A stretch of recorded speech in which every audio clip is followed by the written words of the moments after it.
Hi, everyone. Thanks for joining me. A few months ago, I talked about a new law in Connecticut relating to the consideration of criminal convictions in the initial licensure process. And this is an issue that's been hot in recent years, that being efforts to reduce the barriers that one's past conduct can create in the path to licensure. Well, a law passed a couple months ago in Arizona introduced a more nuanced and frankly confusing approach, and I'd like to tell you about it.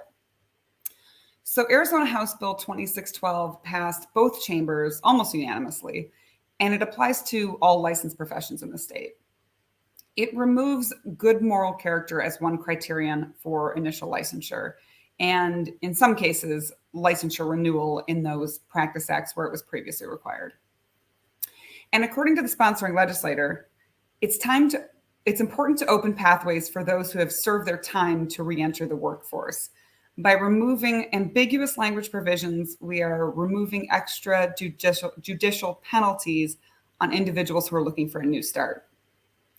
However, the good moral character component is not the same as the consideration of criminal convictions, which is a separate criterion altogether, remaining in a lot of Arizona's licensing statutes. That is, there are still barriers to initial licensure and grounds for licensing boards to refuse to renew licenses on the basis of certain criminal convictions. So this idea that the good moral character criterion serves as an extrajudicial penalty for someone who has served their time doesn't quite add up to me. Now, there was mention in the reasoning for these changes that the term good moral character is ambiguous and that there's no definition for what that means.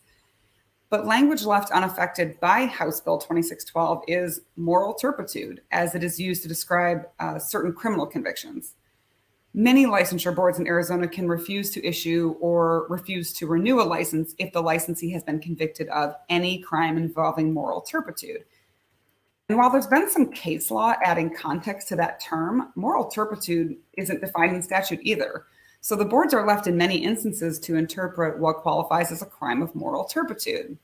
Yet the boards are no longer trusted in Arizona to determine what qualifies as good moral character. And along those same lines, many of these practice acts leave it to the boards to determine if an individual is fit to practice the relevant profession. Yet fitness is not a defined term in Arizona law either. And a couple of other examples of terms used throughout these practice acts, which are subject to the board's discretion, include conduct that is contrary to the interests of the public, which could mean an array of things, I think, and also the assessment of a person's honesty, truthfulness, and here's the kicker, integrity. So it would appear to me that Arizona's legislature entrusts the regulatory boards to use their discretion in interpreting a lot of terms in the same vein as good moral character, but just not that.